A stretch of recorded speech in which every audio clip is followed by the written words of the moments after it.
As we know, in our previous period we have started quartile deviation. Quartile deviation is also called QD भी हम इसको बोल सकते हैं. We have find quartile deviations of individual series and discrete series also. But today here we will discuss quartile deviation of continuous series. हमारा आज का यही टॉपिक है, quartile deviation of continuous series. But इस कॉन्टिन्यूस सीरीज आपने +1 में भी सीखा है. मैंने वैसे भी पहले भी हमने मीन मीडियन मोड में भी किया था, जहाँ पे इक्वल इंटरवल के साथ ये हमें सीरीज दी होती है, जैसे 0 to 10, 10 to 20, 20 to 30.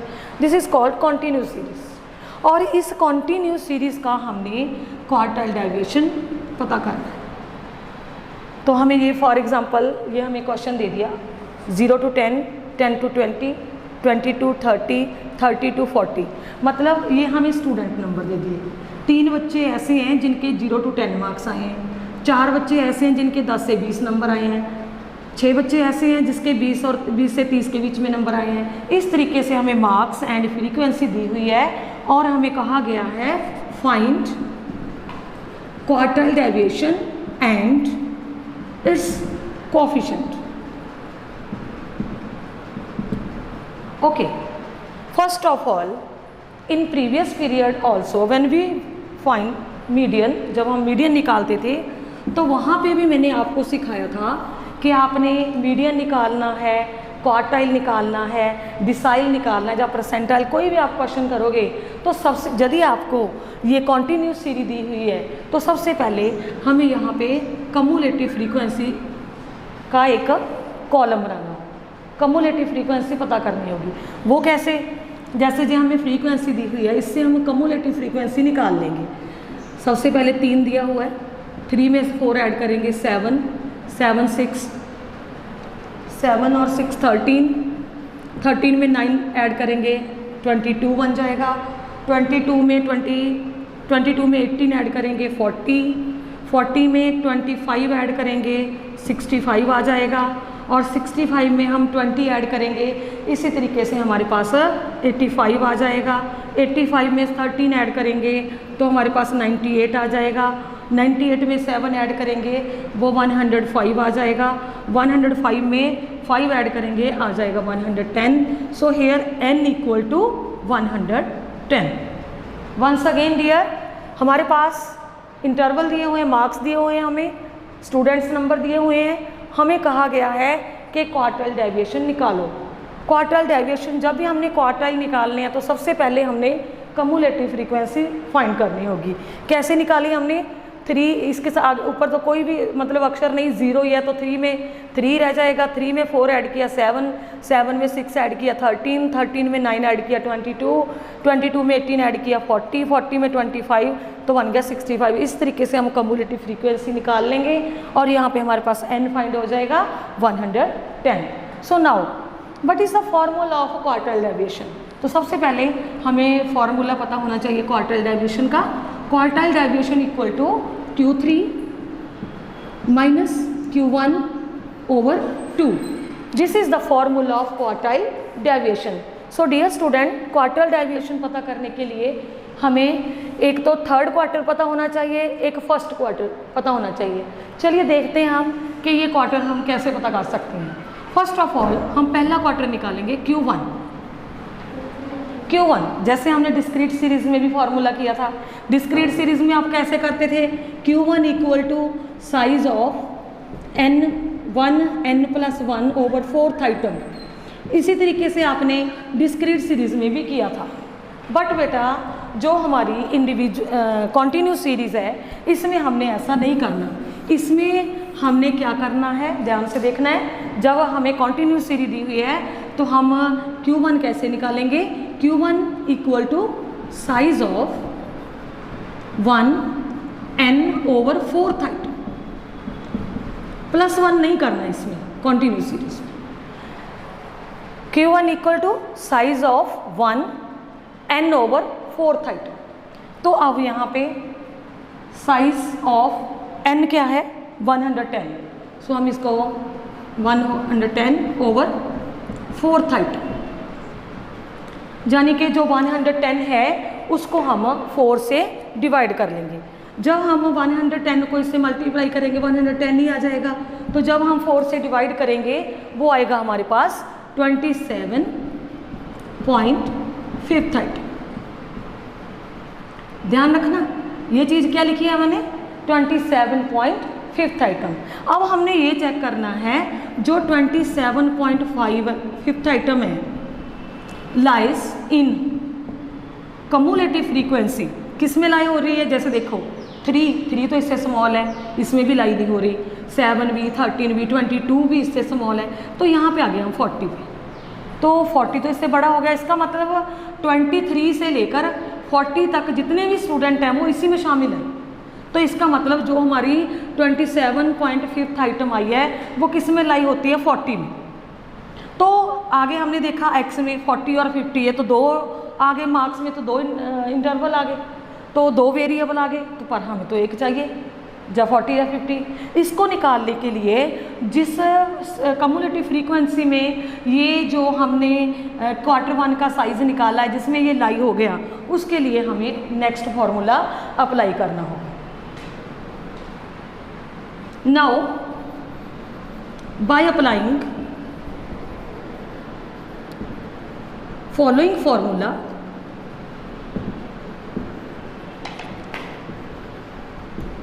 we will find Q1. What is the formula? Formula is Q1 equal to L plus 1 n over 4th item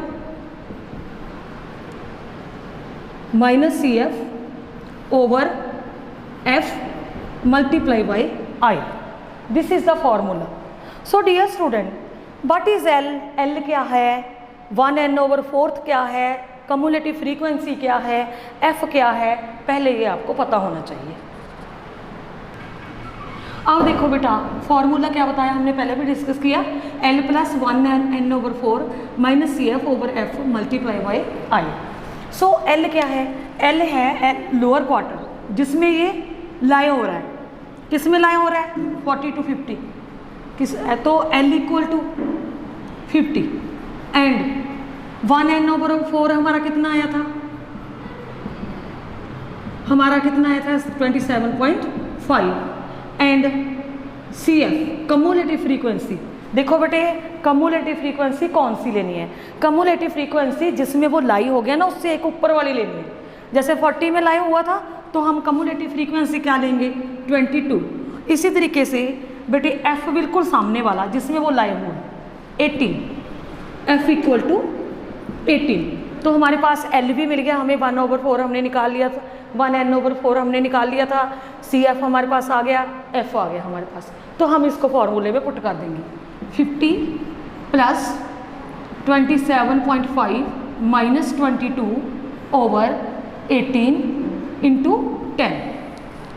ये हमें जो भी फॉर्मूले के अकॉर्डिंग हमें वैल्यूज़ चाहिए थी वो हमने ले ली। ध्यान रखना है जो हमने कम्युलेटिव फ्रीक्वेंसी यानी कि CF लेनी है वो जिसमें लाई हुआ है उसके एक ऊपर वाली लेनी है, F बिल्कुल सामने वाला लेना है। चलिए इसको सॉल्व कर लेते हैं। 50 प्लस 27.5 माइनस 22, इसमें से माइनस कर देंगे, कितना आ जाएगा 5.5 पता ही है, 27 चलिए यहाँ पे कर लेते हैं,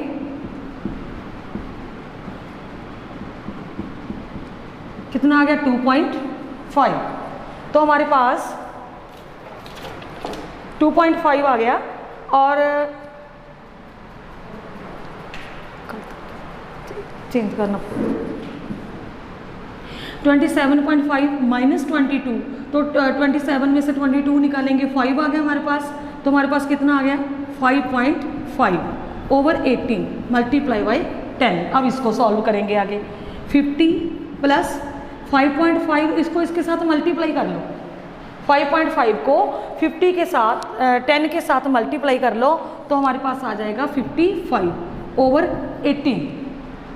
तो 50 प्लस 55 को हम 18 से कर देंगे डिवाइड। जब हमने 55 को 18 से डिवाइड किया तो हमारे पास आ गया 3.06। तो हमारे पास फर्स्ट क्वार्टर आ गया हमारे पास 53.06। इस तरीके से हम पहले Q1 निकालेंगे। पता ही है आपको फॉर्मूले के लिए हमें क्या क्या चाहिए, Q3 minus Q1/2 quarter deviation के लिए। तो हमें थर्ड क्वार्टर निकालना है, क्वार्टर फर्स्ट निकालना है। इस तरीके से सबसे पहले हमने CF निकाला। CF किस में लाई हुआ, n/4 आइटम लेके, जिसमें 40 में लाई हो गया। उसके बाद हमने ये फॉर्मूला लगाया, फॉर्मूला लगा के हमारे पास आ गया Q1। अब Q1 तो हमारे पास आ गया, अब हम निकालेंगे Q3 third quarter. Okay dear, we know Q3 equal to 3n/4 item. ध्यान रखना है, जो हमने इंडिविजुअल सीरीज और डिस्क्रीट सीरीज की थी वहाँ पे हमने n+1/4 लिया था, बट हमने कॉन्टिन्यूस सीरीज में +1 नहीं लेना। 3n/4 आइटम, 3 n कितना है 110, f का टोटल n कितना है 110 ओवर 4th आइटम। अब इसको इससे मल्टीप्लाई कर लेंगे ओवर 4th आइटम। अब हम 330 को 4 से जब डिवाइड करेंगे तो हमारे पास आ जाएगा, इसको हमने इससे डिवाइड किया, हमारे पास आ गया, डिवाइड करके देखा हमने, कैलकुलेटर से भी डिवाइड कर सकते हो, क्योंकि बेटा देखो CBSE जो बोर्ड है उसमें तो कैलकुलेटर एग्जाम्स में अलाउड नहीं है, पर यदि आप पंजाब स्कूल एजुकेशन बोर्ड से पढ़ रहे हो तो आप एग्ज़ाम में भी कैलकुलेटर यूज़ कर सकते हो, आपको ये इसकी इजाज़त है। तो डियर स्टूडेंट्स, आप 330 को 4 से जब डिवाइड करोगे तो हमारे पास आ जाएगा 82.5 आइटम। ये तो आइटम आ गई हमारे पास, किस में लाई होगी, जैसे हमने पीछे किया था Q1 निकाला था वो 40 में लाई हुआ था, तो अब हमारे पास कितना है 82.5। हमने कम्युलेटिव फ्रीक्वेंसी में चेक करना है कि 82.5 कहाँ पे लाई होते हैं। जब हमने देखा तो 65 तो इससे स्मॉल था, तो 85 में ये लाई हो गई। सो Q3 lies in cumulative frequency 85 in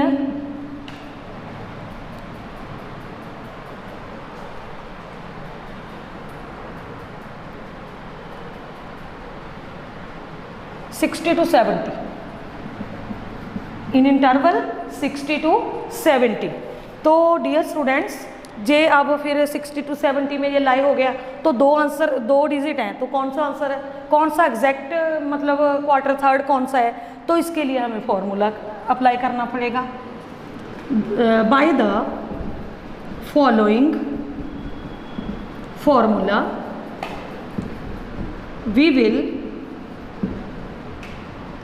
we can find quarter third. Formula is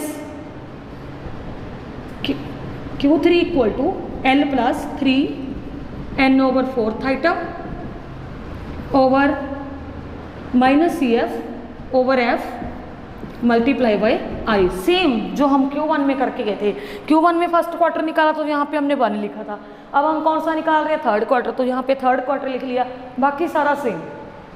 okay हाँ जी बेटा, हमने देखा था कि 82.5 आया है क्वार्टर थर्ड कि 85.5 आइटम आई है, 82.5 आइटम, तो किस में लाई होगी 85 में। जब वो 85 में लाई होगी तो हमने देखा कि ये आ गई 60 to 70 मार्क्स, 60 to 70 के बीच बीच में मार्क्स रहे होंगे इन बच्चों के। तो हमने फॉलोइंग फार्मूला लगा के हमने ये एग्जैक्ट आंसर निकालना है। इसका फॉर्मूला मैंने पहले भी रिपीट कर दिया था, L plus 3n/4 item minus CF over F multiply by I. तो यहाँ पे L क्या है, L जिसमें ये लाई हुआ है यानी कि 60 लोअर क्वार्टर, 3n/4 हमारा कितना आया था 82.5, हम वही लिख सकते हैं। CF क्या है, एक ऊपर वाला, पहले भी मैंने बोला आपको, जिसमें लाई हुआ है उससे एक ऊपर वाला लेना है आपने, एंड F क्या है, बिल्कुल सामने वाला फ्रीक्वेंसी में। सो फार्मूले में पुट कर देंगे हम, 60 प्लस 3n/4 आया 82.5 माइनस फ्रीक्वेंसी 65 है ओवर 20 मल्टीप्लाई बाई आई। तो आई क्या है, इंटरवल गैप, गैप कितना है 0 to 10, 10 to 20, 20 to 30, आई मतलब इसमें गैप कितना है, इंटरवल कितना है, तो हमारे पास कितना है 10।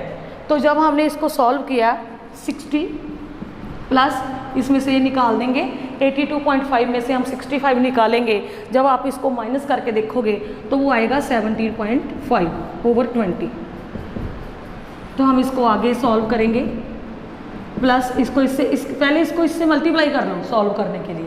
जब हमने इसको मल्टीप्लाई किया तो वो 0.75 आ गया ओवर 20। अब हमने क्या करना है, 60 को तो हमने टच नहीं करना, इसको तो एंड में जाके प्लस करना है। तो 60 प्लस इसको इससे डिवाइड कर लेना है।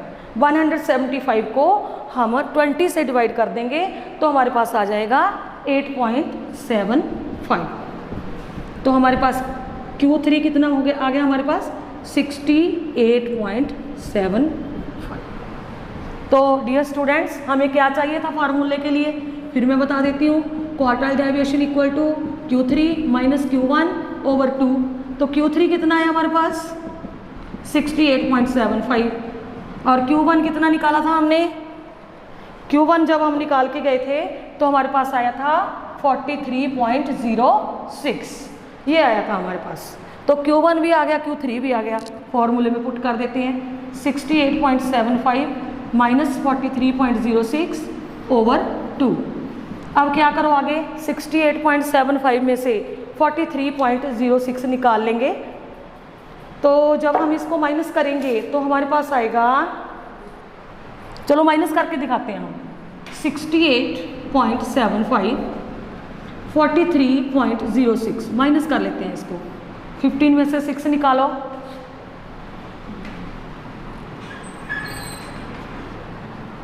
9 6 5 2 25.69।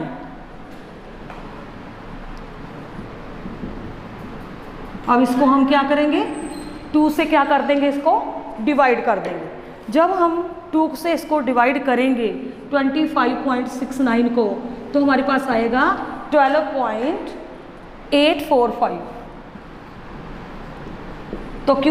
तो हमारे पास क्वार्टाइल डेविएशन कितना आ गया, 12.845। देखिए कैसे निकाला है, हमने फॉर्मूले में पुट किया था, तो फॉर्मूले में पुट करके हमारे पास आ गया था 68.75। तो हमारे पास थर्ड क्वार्टर भी आ गया था, फर्स्ट क्वार्टर भी आ गया था। पहले हमने फर्स्ट क्वार्टर निकाल के गए थे, तो हम फॉर्मूले में पुट कर देंगे क्वार्टर डेविएशन के Q3 माइनस Q1 ओवर 2। तो Q3 68.75 है, Q1 43.06 है। इसमें से ये माइनस किया तो 25.69 आ गया, 2 से उसको डिवाइड कर दिया तो क्वार्टर डेविएशन क्या आ गया, 12.845। हाँ जी बेटा, यहाँ पे हमने क्वार्टाइल डेविएशन निकाली। क्वार्टाइल डेविएशन हमारे पास आ गया 12.845। हम क्या करेंगे अब हमें, उसने क्या पूछा था हमसे पहले जब हमने क्वेश्चन स्टार्ट किया था, find quartile deviation and it's coefficient.